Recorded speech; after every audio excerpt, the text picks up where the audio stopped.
Ok, ok. Les comentaba que había usado en el inicio de la conferencia pasada un concepto que es el del paisaje, que significa la intervención humana en la naturaleza. No sé qué piensan ustedes, pero yo creo que el hombre es el gran dominador de la cultura. Y la cultura es esencialmente antropocéntrica.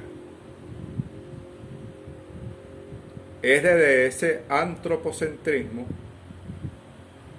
donde el gran Midas semiótico, el hombre, produce todos sus discursos que permiten la hechura de la cultura como la reunión de los signos para la comunicación y para la guerra, que es la negación de esa comunicación.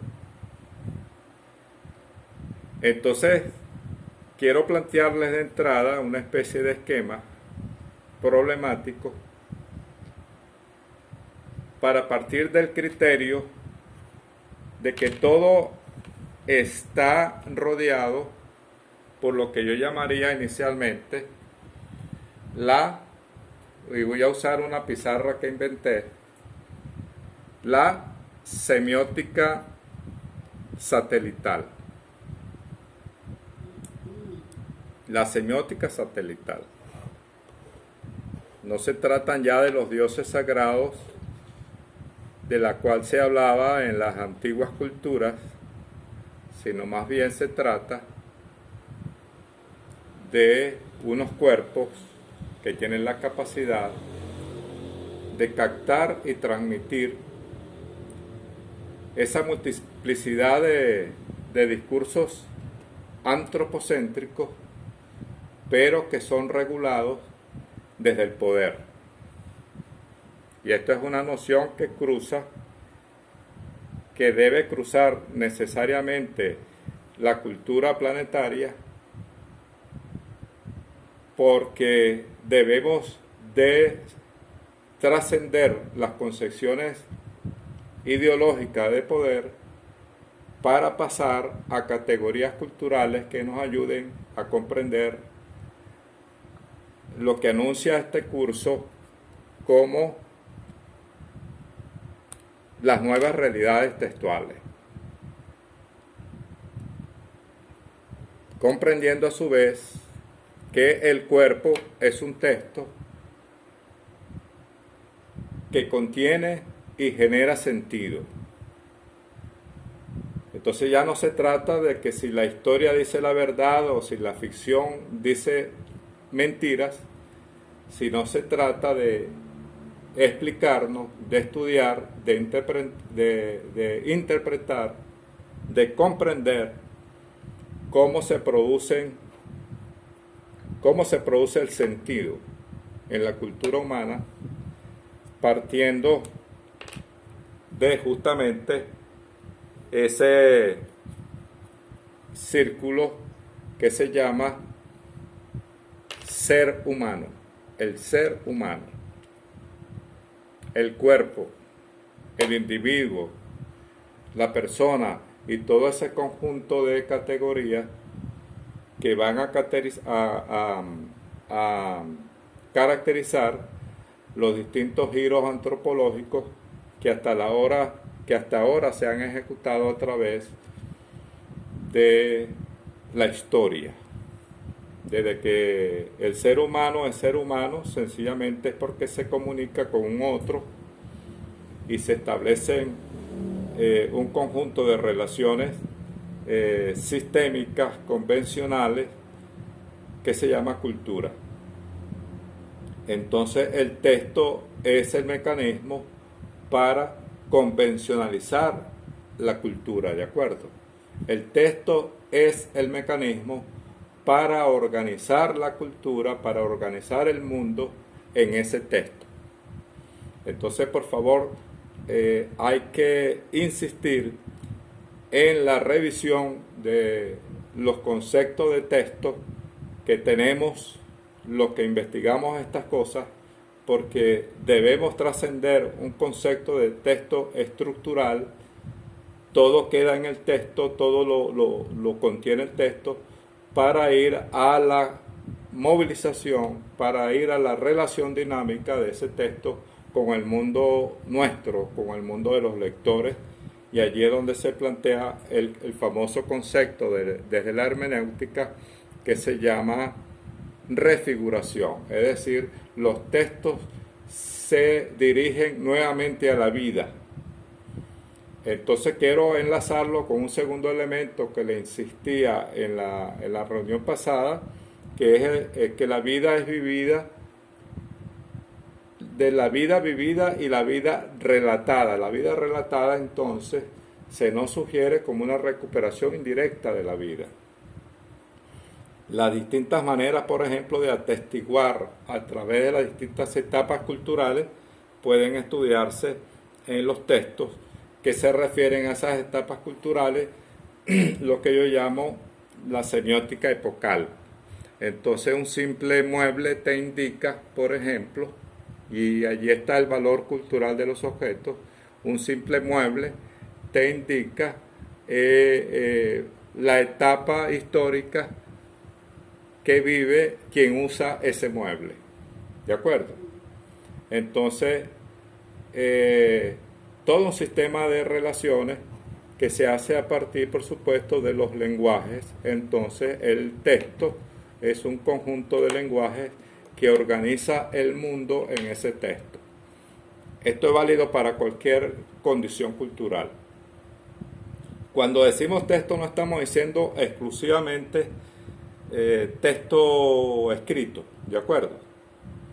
Podemos estar frente a un texto oral, un texto pictórico, jeroglífico, en esa doble combinatoria textual que es el arte de dibujar, el jeroglífico, y el arte de hablar, o sea, la palabra y la figura, ¿ok? Entonces, esa es una extraordinaria combinatoria incesante que se alimenta o que alimenta las distintas culturas. Entonces, cada cultura, que es el doctor Andrés, es la propuesta que hace Briceño Guerrero en qué es la filosofía. Cada cultura puede verse desde esa cultura, ¿de acuerdo? Pero hay culturas que le imponen a otras su cultura. Hay modos de pensamiento que le imponen su modo de pensar a otros modos de pensamiento. Humberto Eco nos señalaba que un modo de pensamiento cree que el otro modo de pensamiento le es inferior, ¿de acuerdo? Y por lo tanto, de allí parte la conferencia que hace Hegel en 1823, cuando señalaba que el mundo comenzaba en Oriente y terminaba en Occidente, es decir, Occidente es el espacio donde se ha desarrollado toda la cultura, y ese espacio donde se ha desarrollado toda la cultura tiene la responsabilidad de culturalizar al resto que vive en una etapa primitiva, aborigen, bárbara, etcétera, etcétera, etcétera. Por esa razón, Occidente se abroga el derecho de conquistar a Oriente para llevarlo a la cultura humana de la modernidad, de la industria, del comercio, de formas de organización y formas de creencia que corresponden desde esa perspectiva europocéntrica, corresponden a la condición superior como modo de pensamiento que puede conquistar a otro modo de pensamiento. Entonces la filosofía lo llama paideia, que es el gran instrumento de pensamiento que rodea justamente al ser humano. Entonces, esta es la base para proponer que todo pasa por el cuerpo. ¿De acuerdo? Todo pasa por el cuerpo nuestro, y el cuerpo nuestro es un receptor, pero también es un traductor. Pero hay quienes se quedan lamentablemente en el consumo, en la succión, como lo decía la vez pasada. Entonces nosotros somos receptores de mensajes que simplemente no son digeridos para la interpretación de esos mensajes. El viejo Roland Barthes decía que si nosotros sabemos cómo están construidos los mitos, nadie nos cae a mentiras, porque nosotros estamos interpretando la construcción cultural del mundo. Entonces, la cultura es una gran construcción, la cultura es un gran instrumento, y en nombre de esa cultura puede conquistarse otras culturas e imponerse sobre esas culturas. Entonces una paideia, un modo de pensamiento se impone sobre otro modo de pensamiento, o dialoga, si así lo decide, con otro modo de pensamiento, que es lo que estamos proponiendo en función de la responsabilidad de la existencia humana, que todas las culturas pueden ser culturas dialogantes. Entonces esto es bien importante entenderlo. Hablábamos también de la cotidianidad, de lo común. Esto es muy importante para donde comienzan a complicarse las cosas. Estamos rodeados de memoria. Para pensar en una comunidad específica y para pensar en toda la cultura planetaria. Entonces, esta relación comienza a crecer como lo que llama Bataille movimiento de conjunto, que también debemos detenernos a definir ese movimiento de conjunto. Entonces, tú pones más cerca del cuerpo lo que es común a los cuerpos. Entonces vamos a colocar lo común o lo funcional a ese cuerpo, a esa sociedad, a esa cultura, y alrededor de eso vamos a colocar, alrededor de ello vamos a colocar los grandes movimientos de conjunto. Es decir, eras culturales atrás, podríamos hablar de la monarquía, de la iglesia. Los grandes movimientos de conjunto son aquellos movimientos culturales que imponen una concepción de mundo sobre lo común y lo manejan y lo controlan. Y esto hace que el centro de esa relación, que es el ser humano, sea un centro dependiente. Entonces estas relaciones las vamos a comprender cuando agregamos, que es la tesis de este curso, lo satelital como la forma técnica que sirve para instrumentalizar la cultura, para controlar al planeta como un cuerpo cultural, es decir, como un cuerpo convencional, como un cuerpo que tiene un sistema de lenguaje que pueden ser controlados o que pueden ser alterados. Entonces, los textos, pienso, hoy día, nos plantean esta relación desde una visión singular, ¿ok? Entonces, me explico, esto pudiera estar aquí, ¿de acuerdo? ¿Ok? Entonces, el ser, lo común, que es la memoria común, ¿ok? Los conjuntos, que son los grandes sistemas de poder. La pregunta ahora, en esta era, en esta semiótica satelital, ¿quiénes son los que asumen, controlan y materializan el poder. Entonces mi tesis en el conjunto es que son las empresas, es lo empresarial y lo financiero quienes controlan el poder. Eso es para el debate, por supuesto, porque estamos colocando lo empresarial y lo financiero por encima de las naciones, por encima de los estados, por encima de las etnias. Y lo satelital, fíjense lo que voy a hacer. Lo satelital que está acá colocamos, aquí están los movimientos de conjunto, ¿cierto? Y aquí está lo satelital.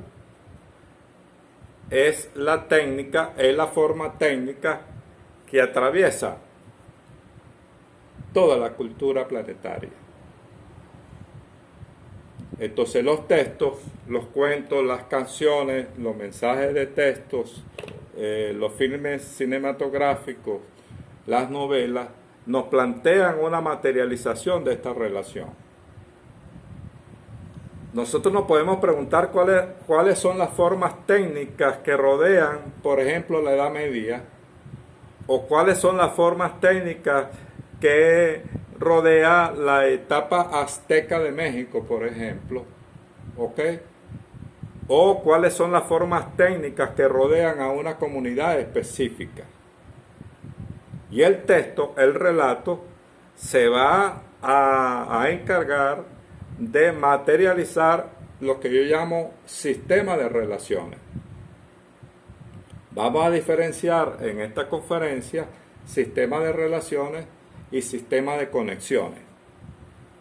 ¿Ok? Porque la relación implica la relación del cuerpo con un contexto. ¿Qué ocurre con los movimientos comunes o lo que Bataille llama el hombre del montón? El hombre del montón no se explica este conjunto de relaciones.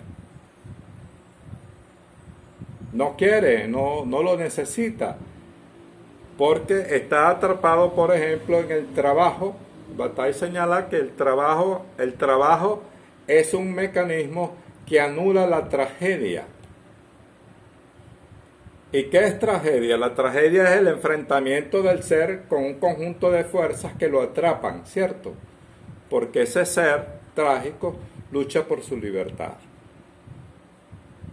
Entonces nosotros podemos analizar, podemos interpretar en los textos, en los discursos, este conjunto de fuerzas que se conflictúan y que permiten además crear en cada campo lo que yo llamo leyes semióticas, que era lo que discutíamos sobre el problema del tiempo en la conferencia pasada. Entonces el texto no puede existir si no existe un espacio donde se mueve alguien y ese alguien actúa y sufre en ese acontecimiento que desarrolla.